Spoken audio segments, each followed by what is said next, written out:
Welcome to the darkest corner of your imagination. Tonight, we open the door to a tale so chilling, you'll want to sleep with the lights on. Turn up the volume, silence the world around you. And prepare yourself for a story that may haunt you long after it ends. Greystone College had always had its share of rumors. Hidden tunnels under the library. A professor who vanished during office hours. A statue that bled on stormy nights. But the most persistent whispers circled a single place, room 6B, in the northern wing of Harrow Hall. Emily Carter didn't know any of that when she accepted her housing assignment. She was just happy to get a single room. No roommate, no awkward introductions, no forced small talk. Just her laptop, and a chance to start over. She arrived on a warm September afternoon. The moving crew had already dumped her boxes at the door. The key turned stiffly in the lock, like it hadn't been used in a long time. The moment she stepped inside, she felt it. A heaviness. Like the air had weight. The room was big, with a high ceiling and a tall, narrow window that looked out onto the campus clock tower. Dust motes drifted in a shaft of golden light, and the wooden floor groaned with every step. There was a faint smell. Something between lavender and charcoal. The furniture was old but solid. A dark mahogany desk, a battered dresser, and a narrow bed frame with iron posts. She noticed that the paint peeled slightly along the corners of the room, revealing an older, yellowish layer beneath. Her mom wrinkled her nose. Could use a fresh coat of paint. Emily just smiled. I like it. But she didn't, not really. That night, after her parents left, she unpacked her clothes and set up her laptop. Everything went smoothly until she tried to sleep. The radiator hissed and clanked all night, and her sleep was broken and shallow. At exactly 3:14 a.m., she woke. No reason. No sound. Just, awake. She lay still, eyes adjusting to the darkness. Then, from the corner of the room, she heard it. Whispers. Faint. Just out of reach. Not words exactly, more like the suggestion of them. A voice underneath her breathing. She sat up, heart pounding. Hello? Nothing. She got out of bed, turned on the desk lamp. The light flickered once, then held. No one there. No sound. She checked the hallway. Empty. Probably just pipes, she told herself. Or maybe a neighbor through the wall. The next day, she asked the girl down the hall, Casey, if she'd heard anything. Casey frowned. You're in 6B, right? Yeah, why? That room's weird.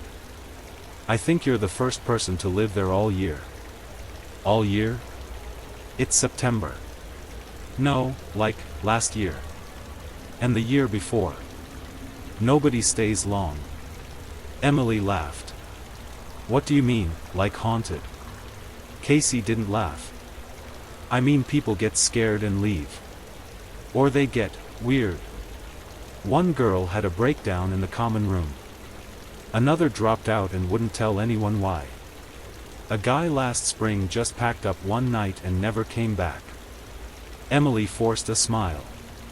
Okay, that's comforting. Casey just shrugged and walked off. That night, Emily didn't sleep. She lay in bed, phone in hand, waiting for 3:14. When the time came, the whispering returned. This time, She was ready. She pressed record on her phone and scanned the room slowly with her eyes. The sound seemed to come from behind the radiator. She got up, cautious, tiptoeing across the creaky floor. As she leaned down toward the baseboard, her phone buzzed. A message. Unknown number. Don't trust the mirror. She dropped the phone. There was no mirror in the room, her thumb hovered over the screen. No sender. No call history. No explanation. Just the warning, and a timer. Under the message. Received 3:14 a.m. Deleted in 0:59. 0:58, 0:57. She scrambled to take a screenshot, but the message vanished before she could even tap. Gone, like it had never been there. Shaken, she didn't sleep the rest of the night. In the morning, Emily stopped by the front desk and asked Maya, the building's RA, about her room. Maya was tall, quiet, and always seemed slightly uncomfortable when talking to residents. Hey, weird question, Emily began. Do you know if anyone else has a key to my room? Maya blinked. No. Just you. And I mean, technically maintenance, but they wouldn't go in unless you filed a request. Emily hesitated. What about? I don't know, a mirror. Was there supposed to be one in 6B? Maya's expression shifted. Her eyes dropped for a moment. No. Why? There's a message on my phone. Said not to trust a mirror. I don't even have one in there. Now Maya looked uncomfortable. Look, no one's supposed to talk about it.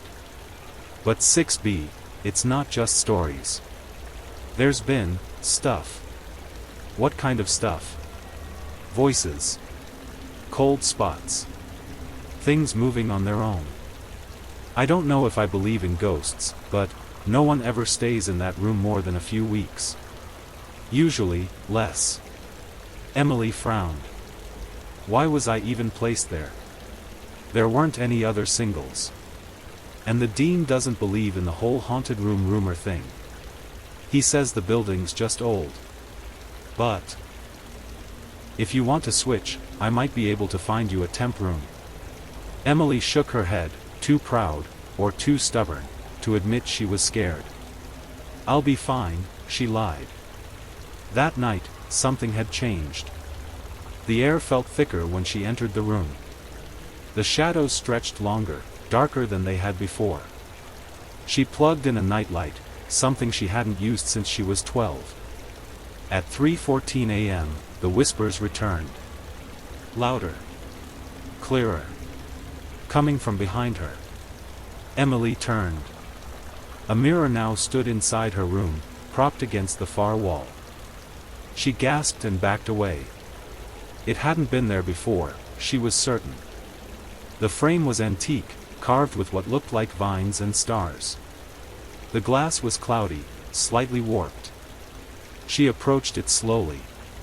In the reflection, the room looked different. Dimmer. The corners darker than they were in real life. And her own face. She blinked. Her reflection wasn't moving. It just stared at her. Wide-eyed. Frozen. Emily stumbled back, heart thudding, then looked again. Normal. She covered the mirror with a blanket. The whispers stopped. Boo. But the next morning, when she peeled back the blanket, the glass was fogged, and a single word was written in the condensation. Watching. She almost threw the mirror out right then. But some part of her needed to know. What was it watching? Who had placed it there? And why? Was it familiar? The next few days blurred into one long stretch of anxiety and paranoia. Emily no longer waited for 3:14 a.m., it waited for her. Each night, the whispers came earlier. Sometimes starting at 2 a.m. and growing in intensity. She tried sleeping with music, earplugs, even white noise apps. Nothing helped. And the mirror, it was always there now. She tried moving it out of her room, but every morning it was back in the same corner, facing the bed. Even when she left it in the hallway, locked the door behind her, or wrapped it in a sheet, she would return to find it uncovered and perfectly placed. Like it had never left. Her phone began acting strange too. Photos taken inside the room came out distorted, streaks of shadow, glowing eyes where there should be none. Her camera sometimes refused to focus, flickering between her face and something behind her. But there was never anything there. One night, she dared to film the mirror directly. She sat on her bed, phone on a tripod aimed at the mirror, and waited. The recording lasted 35 minutes. When she played it back the next day, most of it was uneventful, just her sitting silently. But at minute 2400 hours 42, something moved in the reflection. Not her. Something else. A shape, like a woman, stepped slowly into frame behind her reflected self. The figure was tall, thin, with long, dark hair and a face too pale to be living. Her mouth was closed, but stitched, as if sewn shut with thick black thread. And her eyes, deep, burnt sockets, stared straight ahead. Emily paused the video. Frame by frame. The woman moved closer and closer to her reflection, until she stood right behind it, one hand reaching forward. Then, suddenly, the screen went black. The rest of the video was corrupted. Emily couldn't breathe. She deleted the video, but it didn't matter. That night, she dreamt of the woman. In her dream, Emily stood in a long hallway, lined with mirrors on both sides. Each one showed a different version of herself, some older, some younger, some smiling, others sobbing. As she walked, the reflections began to twist. One by one, her mirrored selves turned away, facing a corner Emily couldn't see. They whispered, just like the voice at night. Then all the mirrors shattered at once, except for one. In the last mirror stood the stitched-mouthed woman. She raised a hand and pointed at Emily, and her mouth slowly opened, tearing through the thread. From within her mouth came a terrible, hissing voice. She saw what they did. They silenced her. Emily woke up screaming, drenched in sweat. The next morning, she returned to the library archives and demanded access to the restricted floor. It took convincing, and a little lying, but she eventually found a box labeled Harrow Hall, Medical Ward, 1916 to 1920. Inside were faded records, incident reports, death certificates. And one article, half-burned, from a local paper dated March 1918. Nurse perishes in Harrow fire. Nurse Margaret Hale, age 29, died last night in a fire that broke out in the east wing of Harrow Hall, formerly the convalescent ward of Greystone Hospital. Hale, who was accused by hospital staff of erratic behavior and insubordination, had reportedly claimed the mirror in her quarters showed her visions, including the abuse of patients by other staff. Colleagues say she had become unstable and was due for psychiatric evaluation. Witnesses state she tried to destroy the mirror the night of the fire.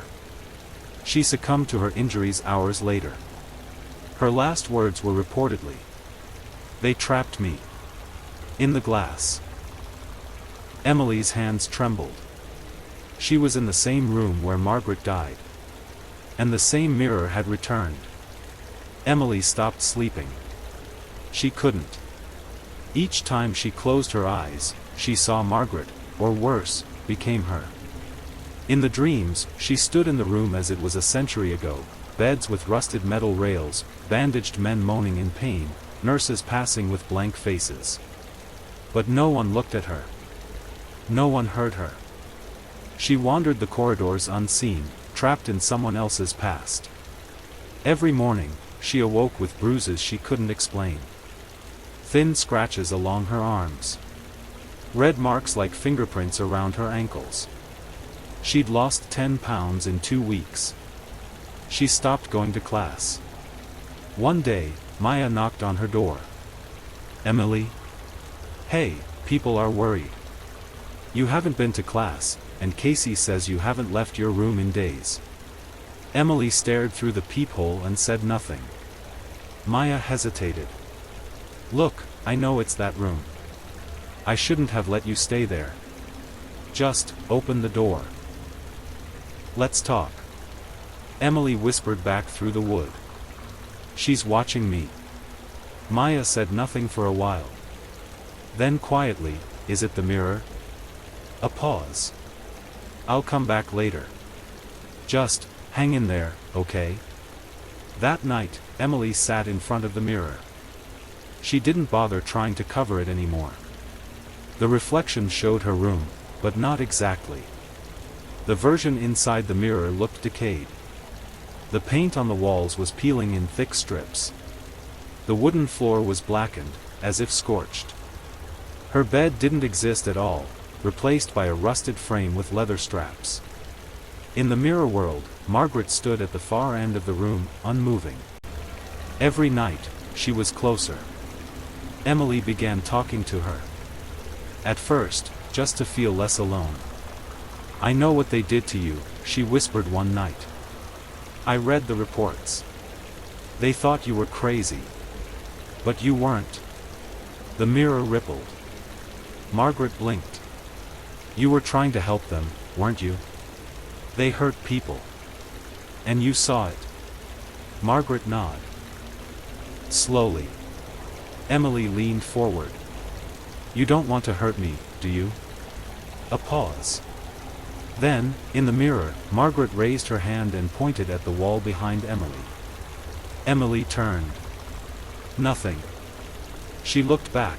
Margaret was still pointing. Emily rose and pressed her hand to the plaster. It felt colder than the rest. Hollow. She fetched a screwdriver and carefully chipped at the edge of the paint. The panel came loose. Behind it, buried inside the wall, was a thin, scorched leather-bound journal. The first page read, "Margaret Hale, personal log. Confidential." She read deep into the night. The journal spoke of abuse, neglect, and inhumane treatments inside the hospital. Of male nurses who beat shell-shocked soldiers when they cried out. Of a doctor who experimented on patients with drugs and electricity. And of Margaret, who tried to report them, but was ignored, mocked, then punished. Her final entry chilled Emily's blood. "They found my writings. Dark. Langston said if I spoke again, they'd take my tongue. I told them the mirror knew. The mirror remembers everything. That was my mistake. They came in the night and locked me in with it. The room filled with smoke. But the mirror didn't burn. Now it shows them to me. Every night. What they did. Over and over. I can't scream. I can't leave. I can only watch." That night, Emily stood before the mirror once more. "Margaret," she whispered. "I believe you." The mirror shimmered, and for the first time, Emily saw herself reflected as Margaret, stitched mouth, hollow eyes, scorched skin. She screamed and fell back. But the mirror no longer showed the room. It showed a long, dark hallway, stretching endlessly, lined with flickering lamps and doors without handles. At the far end, something waited. Something that wasn't Margaret. The mirror hummed with energy. Emily stood barefoot on the cold wooden floor, watching the endless hallway stretch beyond the glass. The reflection no longer showed her room. The familiar bed, desk, and radiator were gone. In their place, a long corridor of locked doors flickered under dim yellow light. At the end stood a black figure. Not Margaret. Emily reached out, and the mirror rippled beneath her fingers, like the surface of a pond. A deep cold spread up her arm, but she didn't pull away. Margaret appeared beside her in the glass. Not burnt. Not ghostly. She looked like herself, young, afraid, and terribly sad. Her lips moved, though her mouth was still stitched shut. Emily couldn't hear her, but understood. "If you come, you may not return." But Emily already knew. She stepped forward. The glass accepted her without resistance. The air inside the mirror world was thick, heavy with ash and silence. The corridor extended in both directions, impossibly long. The walls were lined with old medical plaques, patient numbers, and photographs too faded to recognize. Lights buzzed and blinked. Some doors banged from the inside, as if something trapped within wanted out. She moved toward the end. Each step echoed unnaturally, as if the hallway stretched and shifted behind her. She passed a window, though it opened only to darkness, and her reflection within it didn't move. When she reached the final door, she heard the whispers again. Thousands of them. Not just Margaret. Dozens of voices. Pleading. Warning. Crying. She opened the door. Inside was a small, sterile room, scorched black. In the center stood the mirror again, on the other side. Facing her. And in front of it, the thing that wasn't Margaret. It had no eyes. No mouth. Only a charred face and a body stitched from shadow and smoke. Its arms were long, its fingers clawed. Around its neck hung dozens of tongues, shriveled and tied with thread. Emily froze. The thing turned toward her, not with sight, but with knowing. And it spoke without a mouth, in a voice made of thousands. She broke the silence. She must stay. Emily backed away. But the mirror behind her had vanished. Trapped. The creature reached for her. Suddenly, a second figure stepped between them. Margaret. Her mouth still stitched, but her eyes blazing. She raised a trembling hand and pressed it to the creature's chest. The hallway shook. A deep groaning filled the air as the mirror behind the monster cracked, then shattered, spilling brilliant white light into the room. The creature let out a soundless scream, disintegrating into ash. Margaret turned to Emily, tears running down her charred cheeks. She mouthed, "Run." Emily bolted through the crumbling hallway, following the growing crack of light behind her. The voices screamed, not in pain now, but in release. One by one, the doors burst open, and souls long trapped began to spill free. She dove forward. The light consumed her. She woke on the floor of her room. The mirror was gone. The air was warm. The silence was real. Her phone buzzed. A message from Maya. "Hey. Just got word. Harrow's being shut down for renovations. Something about unsafe structure. You okay?" Emily stared at the blank space where the mirror had stood. She smiled. But that night, just as she drifted to sleep, her phone lit up again. Unknown number. It never left. And in the corner of the room, a faint shimmer of glass reflected her face, watching her as she slept.